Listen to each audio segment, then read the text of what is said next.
today we are with Joanna Davidovich, animator, storyboarder too, if I understood well. Mm-hmm. So yes. Could you present you in a few words? Sure. I am a general animation artist. I started out as an animator doing traditional animation, and then that evolved into flash animation or puppeted animation. And then I branched out into storyboards and character design, and I just like being involved. Yeah. So on which projects did you work already? I started out in a commercial house, so it was mostly projects for broadcasts, commercials, station IDs, network IDs, bumpers, and promos, and things like that. And then I started getting more series work, some corporate things as well. Just a great deal of variety. The big question, why 2D animation? Well, the big question for me is how could it be anything but 2D animation? In college, they were really pushing CG, and most of my animation courses were not on paper, and I hated working with Maya. I cried every day in class, so just like, can't I just draw it? It would be so much simpler and more appealing. When a character is expressing something and is communicating expression to the audience, it reads so much faster when it's a hand-drawn thing. When you're using either 3D or 2D puppets, it's so homogeneous. There's just these standard faces that they make, and of course there's people who really push the medium, and I appreciate those people, but generally it's very boring to me, and it's not as interesting to me as anything that's hand drawn. And I wonder why that is, and I came up with something, and I'll wonder what you think. It's because when you're drawing animation, the animator has to think about every single frame.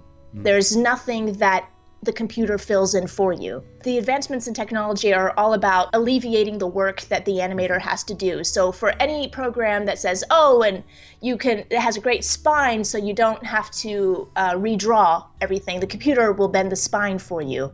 Well, that's wonderful and effectively efficient, but when the animator doesn't have to think about every single frame, and especially not animating on twos, I'm a big proponent of putting things on twos, because I think once things are on ones and tweened on ones, it just looks so swimmy. It just looks like nothing has weight. But when you're drawing, the only limitation is your own skill and your own imagination.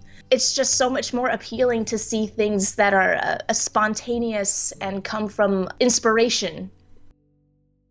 And I still really believe if I were a kid, I would not feel the same watching one of their CG movies as I did when I was a kid watching like Little Mermaid or Beauty and the Beast.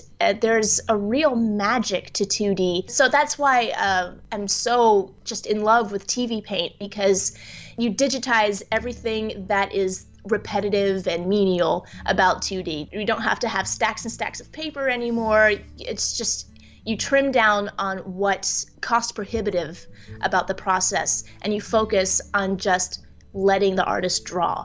And no other program does that. You were talking about the kids and the feeling as a kid when you see a cartoon movie.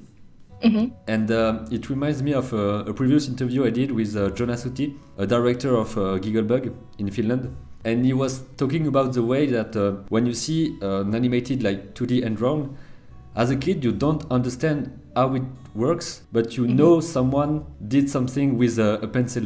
It is weird. As children, we all saw some behind the scenes of a film, and you see the artist drawing, and you can't compute how that drawing turned into that living, breathing character on the screen. And that's where the magic lives.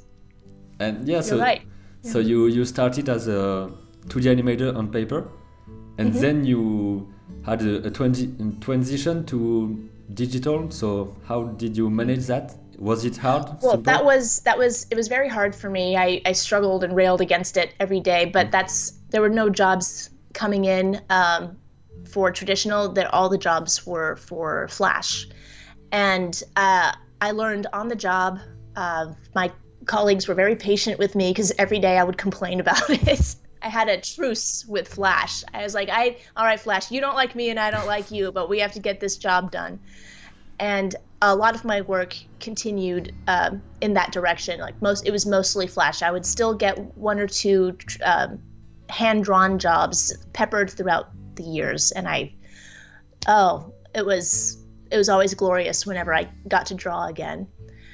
But I noticed the more I worked with 2D puppets, the less I cared about what I was doing. Just I knew the tricks that I employed in order to achieve a certain effect, but I thought, it's too much work to try and get on the screen what I have in my head.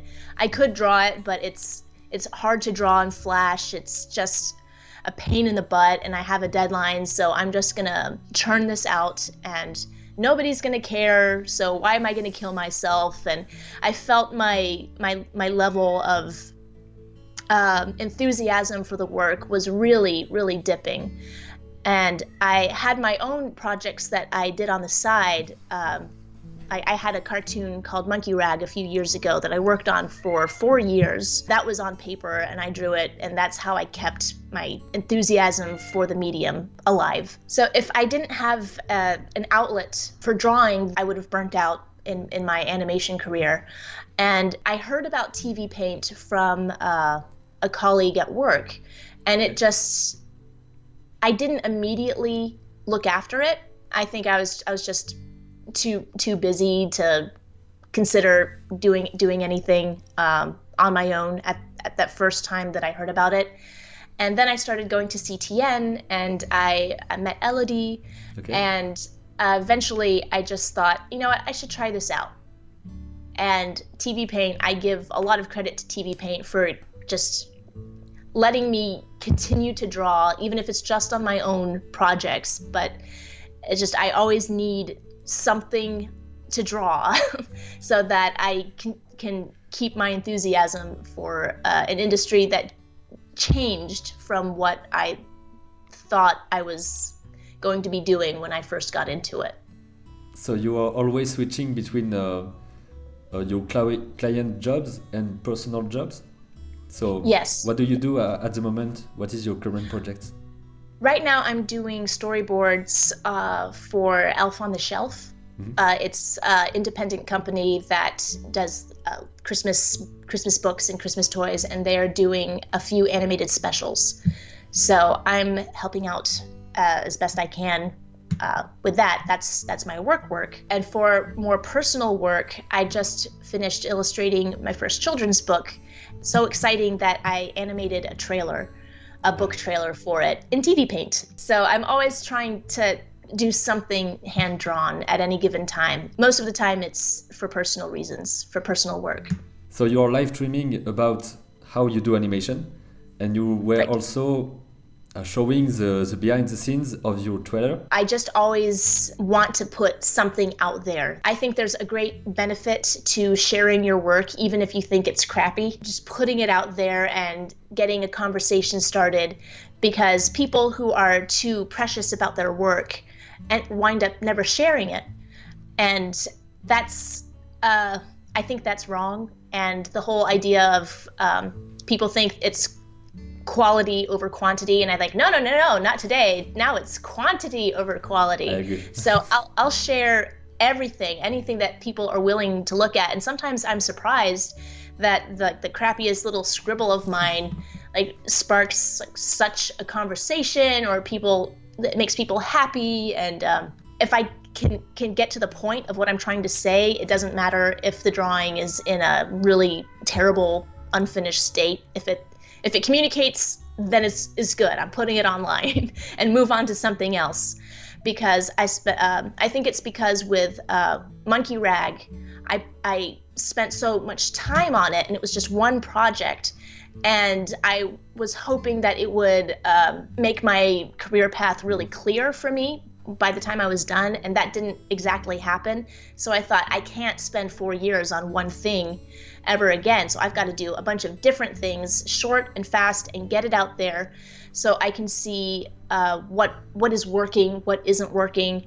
And I don't have as much time these days as I used to, because I've had I have a toddler, and she takes up a lot of time. And so doing regular work and being a parent, there's not as much time for personal work as I would like. But that's also because of TVPaint, I can still create frame-by-frame animation. With Monkey Rag, I didn't have TVPaint, and it was such a laborious process. I inked it on paper and had to scan it into the computer and do the colors and everything. The colors, and it was an ordeal. But now it's no big deal. I can take just a little bit of animation and take it from rough animation to color like within a few hours. And of course, it's not as polished because I'm rushing, but I mean, it gets the job done. And I certainly wouldn't be able to have done my book trailer the way I just released it little bit by little bit. It would have taken me months if I didn't have TVPaint, because I would have had to get help, had stacks of paper, and it's been a real blessing. So on Monkey Rag, you were not showing things and pictures and how you do and nothing until the finished? No, I was showing the pencil tests. Okay. But I would only have something to show every couple of months.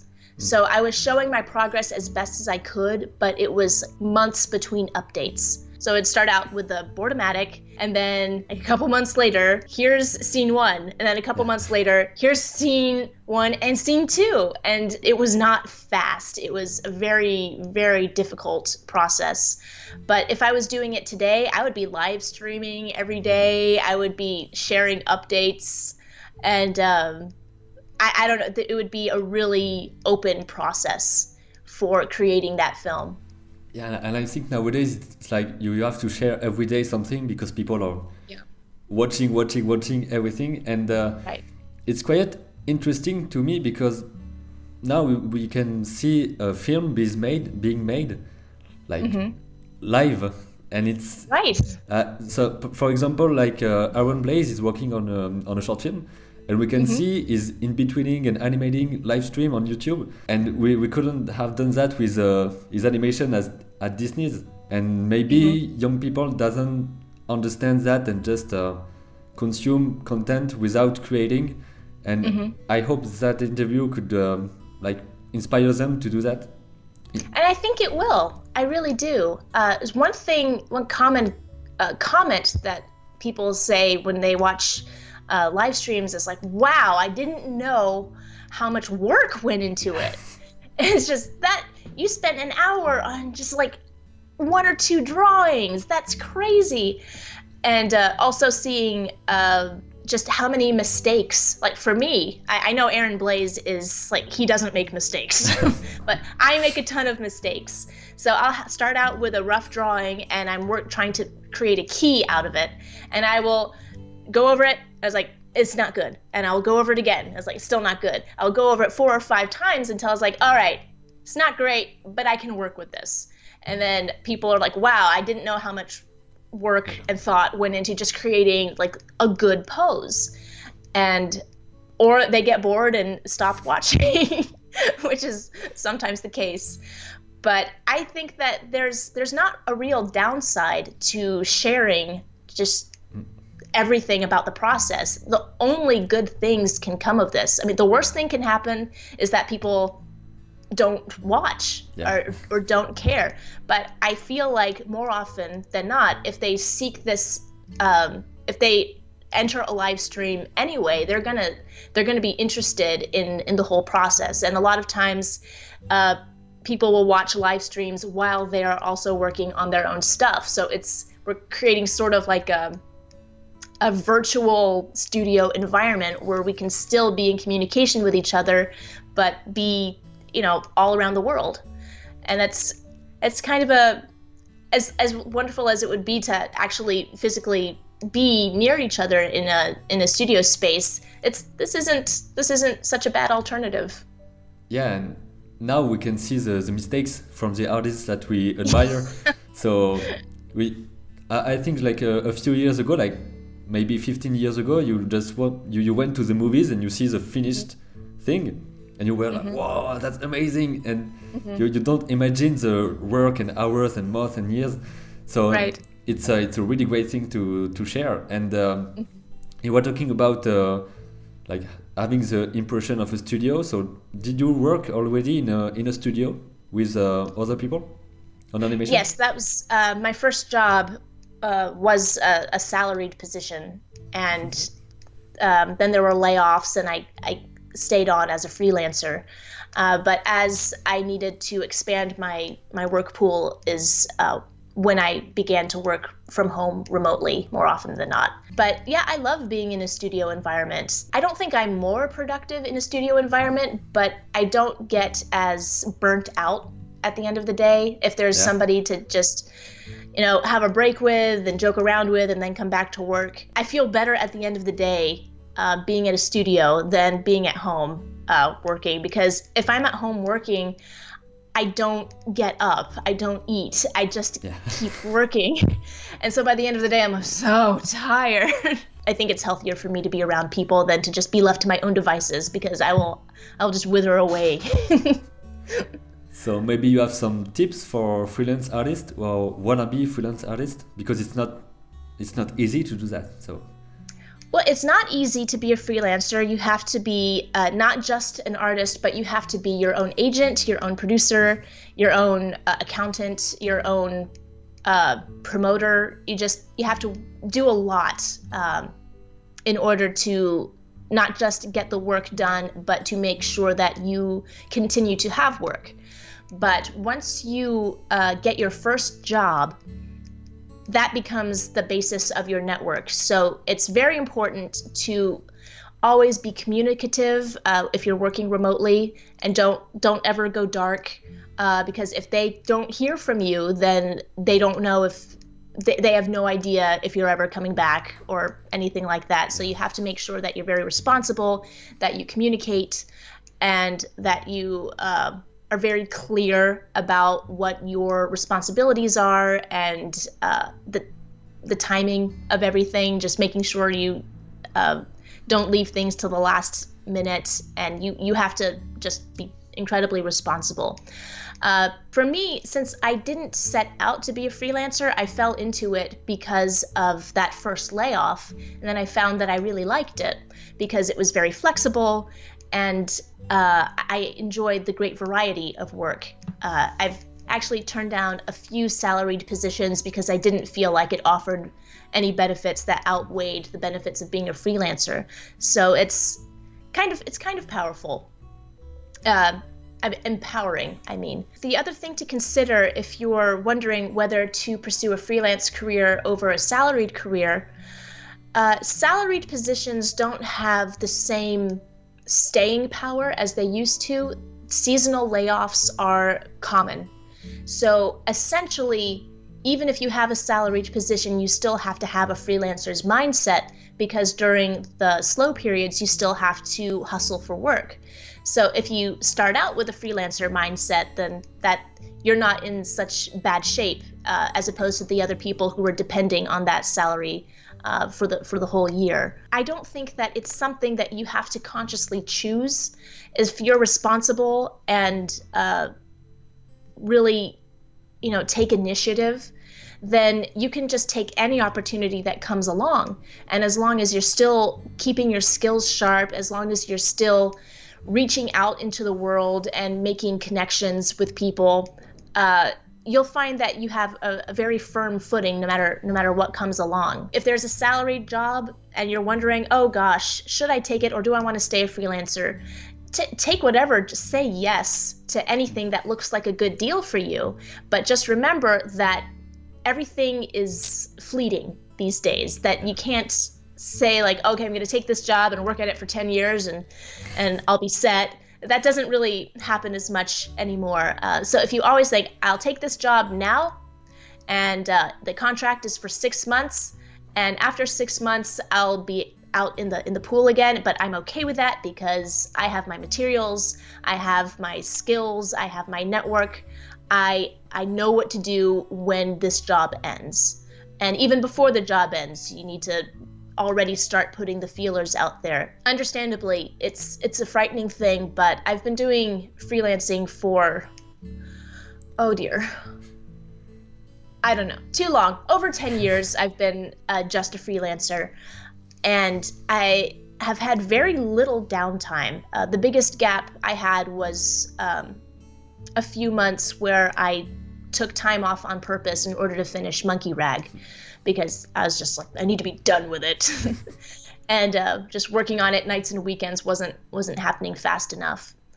So to anyone who's wondering if they should be a freelancer or not, if you enter this industry, you're going to be a freelancer at some point, so you might as well embrace it. So it's more like a mindset you build? I think so.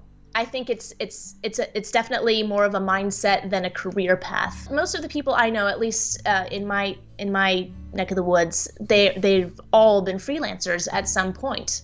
Scary to take on that much responsibility just by yourself, but it's doable.